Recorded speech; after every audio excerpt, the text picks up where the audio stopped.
जय शिवाय नमस्तुभ्यम। तो इस रक्षाबंधन पर 2 साल बाद मैं अपने घर गई और पापा मुझे बुढ़ाने लेकर गए के कुछ खरीदने के लिए।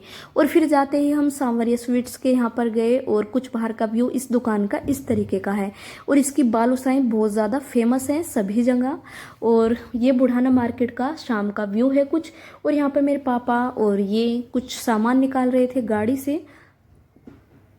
और इसका बाहर का दुकान का कुछ ऐसा व्यू हुआ और हमने जाते ही फिर समोसे मंगाए और कोल्ड ड्रिंक। वाकई में ही बहुत ज़्यादा टेस्टी ये समोसे थे और खाने में बहुत ज़्यादा टेस्टी लग रहे थे और काफ़ी बड़े ये समोसे भी थे।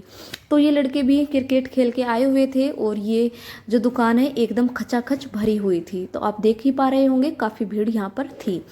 और अपने पापा और मम्मी के साथ में जो घूमने की खुशी होती है वो बचपन की याद ताज़ा हो जाती है। देखिए ना कि बचपन में हम सारा दिन अपने मम्मी पापा के साथ में रहते हैं और कितना टाइम बदल जाता है कि 2 या 3 साल हमें लग जाते हैं अपने घर जाने में ससुराल से। तो कितनी जिम्मेदारियां एक लड़की पे थोड़ी सी उम्र में, छोटी सी उम्र में आ जाती हैं, ये मैंने नोटिस किया है। तो चलिए मैं यहाँ पर लेकर आई हूँ अपनी फैमिली के लिए, घर के लिए, मायके के लिए 1 किलो बालूशाही। तो चलिए मैं देखिए ऊपर इस पे लिखा हुआ है सांवरिया और जिस सन में इन्होंने स्टार्टिंग की थी वो यहाँ पर लिखा है। और मैं आपको खोलकर दिखाती हूँ। बहुत अच्छी सी पैकिंग की हुई थी इन्होंने। तो देखिए इस तरीके से ये बालूशाही होती है और काफ़ी टेस्टी होती है।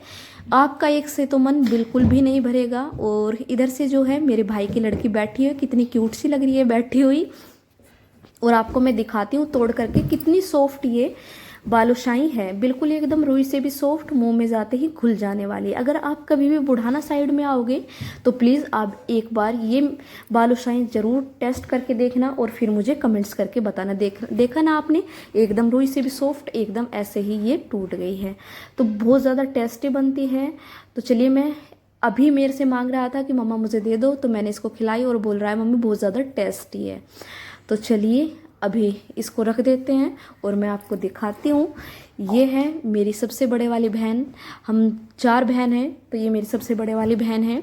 और सभी फैमिली बैठे थे, सुबह का टाइम हो चुका था। तो यहाँ पर मेरे पापा हैं, इधर मेरी मम्मी है और ये मेरे भाई की लड़की है और इधर मेरे बहन का लड़का बैठा हुआ है और ये मेरी मामा की लड़की है, उधर मेरे मामा बैठे हैं, ये मेरे पापा हैं।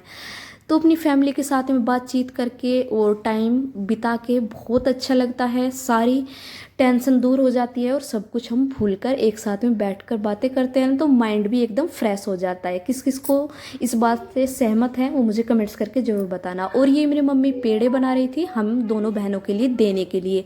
मम्मी पापा पे जितना बनता है उससे भी ज़्यादा वो देने की कोशिश करते हैं। और अपने मम्मी पापा का प्यार बिल्कुल भी नहीं भुलाया जाता। पर कुछ जिम्मेदारियाँ ससुराल में जाने के बाद ऐसी हो जाती हैं कि देखो 2 से 2.5 साल लग जाते हैं घर भी जाने में। बातें रोज़ होती हैं लेकिन मिलने में इतना टाइम लग जाता है। तो छोटी सी उम्र में इतनी जिम्मेदारी बहुत बड़ी बात होती है। Bye bye.